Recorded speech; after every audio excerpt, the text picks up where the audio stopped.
আসসালামু আলাইকুম viewers, welcome মুনির ওয়ার্ডস।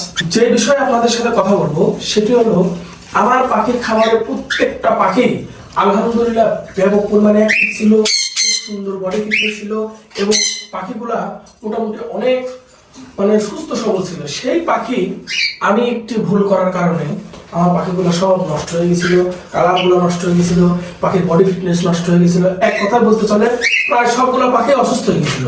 কি কারণে অসুস্থ হয়েছিল? এই শীতে বেশি কেয়ার করতে যেয়ে আমার পাখিগুলা অসুস্থ হয়ে গেছিল। বেশি কেয়ার বলতে কি, এটা আমার একটা বিল্ডিং, ছোট একটা রুমের চারদিক দিয়ে আমার যে রুমের যে জানলা আছে বা ভেন্টি সকল কিছু আমি একদম বন্ধ করে দিয়েছিলাম, যাতে শীতের মধ্যে যাতে বাতাস না আসতে পারে, রুমটা যাতে গরম থাকে, তাপমাত্রাটা যাতে সঠিক থাকে। পাশাপাশি আপনারা দেখতে পাচ্ছেন এই যে আমার 100 ওয়াটের লাইট, আমি এদিক দিয়ে লাইট টাইট লাগাই দিয়েছিলাম, এগুলো জ্বালালে পরে পাখি গরম থাকবে। গরম ছিল, কিন্তু ভিউয়ার্স ভুলটা করছি কি, রাত্রেবেলাও আমি এই লাইট গুলা লাগাই রাখতাম। সেই জন্য আমার পাখিটা ওইভাবে ঘুমাতে পারে নাই।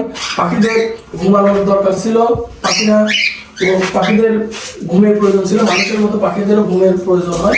তো তখন আমি আমার পাখিগুলাকে, যখন তারা দিনে রাতে সব সময় জায়গায় থাকার কারণে আমার পাখিগুলা মোটামুটি বলতে চলে যে পাখিগুলো একদম তাদের বডি ফিটনেস হারা গেছে, পাখিগুলো অসুস্থ হয়ে গেছিল।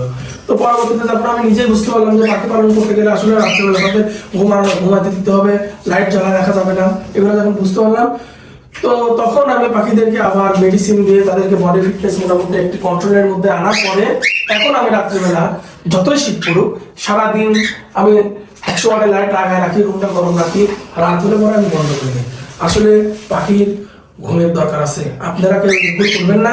পাখি পালন করলে সারাদিন দিয়ে রাখুন লাইট, সমস্যা নাই, রুম গরম রাখেন তাতেও সমস্যা নাই, কিন্তু রাত্রেবেলা অন্তত লাইট জ্বালায় রাখবেন না। লাইট জ্বালায় রাখলে পাখি দেখবেন একটা সময় পরে অসুস্থ হয়ে যাবে, মারা যাবে, বডি নষ্ট হয়ে যাবে, পাখিদের চেহারা নষ্ট হয়ে যাবে। তো আজকে এই পর্যন্তই আমার পাখির খামারে এই দুর্দশা নিয়ে আপনাদের সাথে ভিডিও করলাম।